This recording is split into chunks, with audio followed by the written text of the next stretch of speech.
Hi, this is Jen Rubin, and this is Jen Rubin's Green Room. A lot's going on in our political scene these days. There is good news for Kamala Harris. She is running strongly in national polling. She seems to be up by a few points in swing states, but she hasn't won anything yet. And the race is going to remain close. There will be good polls, there will be bad polls. But here's what to keep in mind. She has a campaign with popular issues. She's a popular candidate. She's got a lot of money. She's got people on the ground. She's running against someone who is so deluded. He recently told an interviewer that the audience went wild at the debate. There was no audience. He is delusional. He is still talking about Haitian immigrants.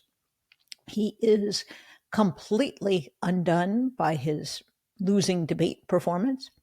So if you look at these candidates, you have to ask which one is going up and which one is going down. And I think you do have a sense that she is gaining momentum. She is doing well, whether it's interviews with the National Association of Black Journalists, whether it was her recent speech before the Hispanic Congressional Caucus. She's likable. And the more people see of her, the more they like her. The more people see of Donald Trump, the more they see, oh, yeah, that was the guy I didn't like and I would like out of my life. Now, I do want to talk a minute about that speech she gave before the Congressional Hispanic Caucus in Washington, D.C. on Wednesday. It was more than her usual speech. And in particular, she talked in some detail on the abortion issue in a way she had not before. Now, she did mention the recent ProPublica report showing 2 women at least have died in Georgia because they were denied critical care under the preposterous, cruel, obviously flawed 6-week abortion ban.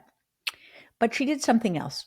She talked about what it means for a woman who is pregnant, who has kids, and most women seeking abortions do have kids, to take time off from work, to find someone to look after her kids, to get on a plane or a bus or a train with total strangers, travel out of state, get a medical procedure, which is going to leave her bleeding and weak and uncomfortable, probably have to get back on that train, plane, or bus because she has childcare issues, and return to her kids and get back to work.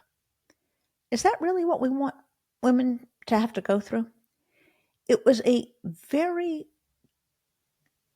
exact, very specific, and very effective way of presenting the issue. We gloss over these things. We simply say, oh, it's horrible, women should have to go out of state. But what does that really mean for real people? And she has this benefit that Donald Trump doesn't, of empathy. Trump is a psychopath. He doesn't think other people have feelings. He doesn't care about other people. He doesn't understand that other people have feelings. She, however, has the capacity to put herself in other people's shoes. And it matters. Because when you're voting for president, people do want someone who they think understands their problems. They do want someone who considers what their life is like. And no one really thinks Donald Trump has a life that 99.99% of the American people do. He lives in a verified world of inherited wealth, of scams. Now he's running a crypto scam. And he knows nothing about ordinary people, nor does he care. Because, as I said, he's a psychopath. He doesn't care about people. Now, we should not forget that the Senate is very much up for grabs. The House is as well, but frankly, I feel a little bit more confident about the House, given that there are now about 17 seats that have an incumbent Republican in a district that Joe Biden won. So you have to think that they're very vulnerable. And given the very small margin Republicans currently have in the House, it's very, very likely that the Democrats will carry the House. But what about the Senate? They lose West Virginia because Joe Manchin is retiring. They are running really, really well in a whole slew of states that Republicans had very high hopes for. Wisconsin, Michigan, Pennsylvania, Ohio, Arizona. Democrats, I think, are going to win all of those. But, and here's the but, Montana looms large. John Tester, rather, is a very popular incumbent. He's a guy who is very capable of winning in a red state. He's a farmer. He looks like a farmer. He talks like a farmer. And he is behind, according to most polls, against a well-funded challenger. If he loses, even if Democrats carry all those other states I just mentioned, they will lose control of the Senate. So that's a big deal.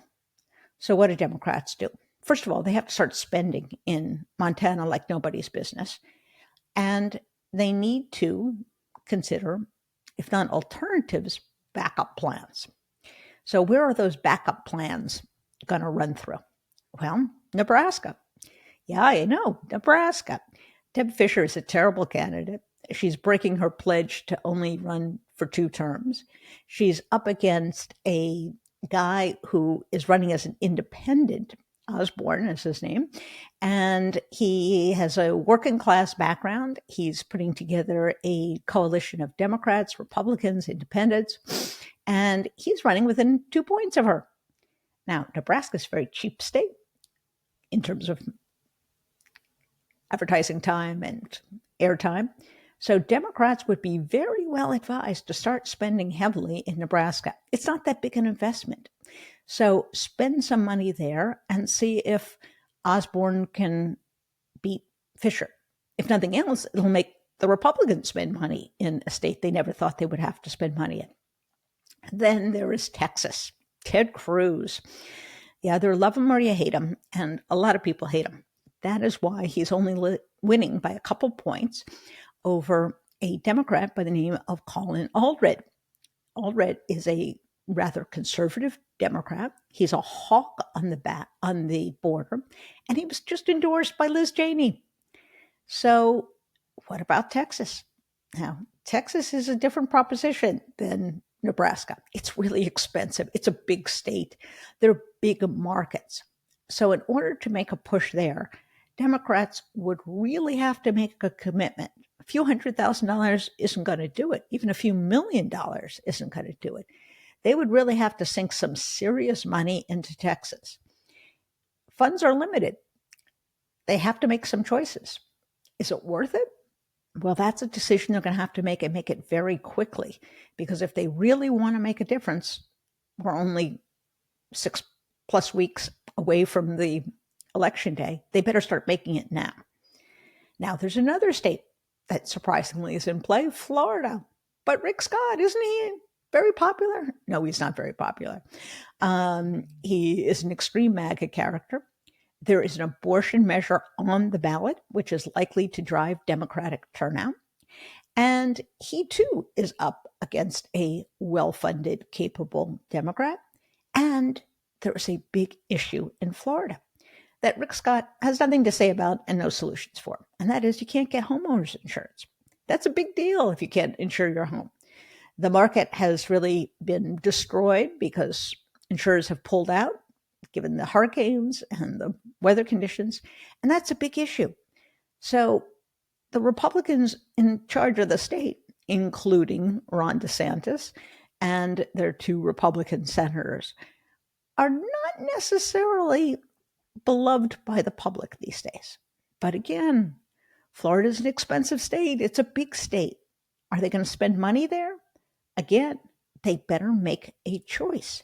They better decide, do we put some real money into Florida? Now, this is not a static situation. Donors, where are you? Start spending in Florida. Start giving to Senate races. Start making some third-party expenditures in Texas. Get going. that's where we are. The Senate is very close. And maybe John Tester will pull it out. Maybe he won't. But the fact that you have Senate candidates in Florida and Texas making a real race of it, that those are not safe, put away, forget about it seats for Republicans, tells you something about today's Republican Party. They are losing their grip even in red states. So there you have it. Pretty exciting stuff. We're not going to have any more presidential debates. We might have a vice presidential debate. That'll be fun, won't it? Watching Tim Walz destroy J.D. Vance, bring up his malicious attack on Haitian immigrants, bring up his vile misogyny. But for now, it's a matter of turning out the vote, raising money, making some tough decisions in the Senate race, and making sure Democrats run through the tape. So there you have it. If you like this program, tell everybody you know. They can subscribe by clicking right there. And we'll see you next week. Bye-bye.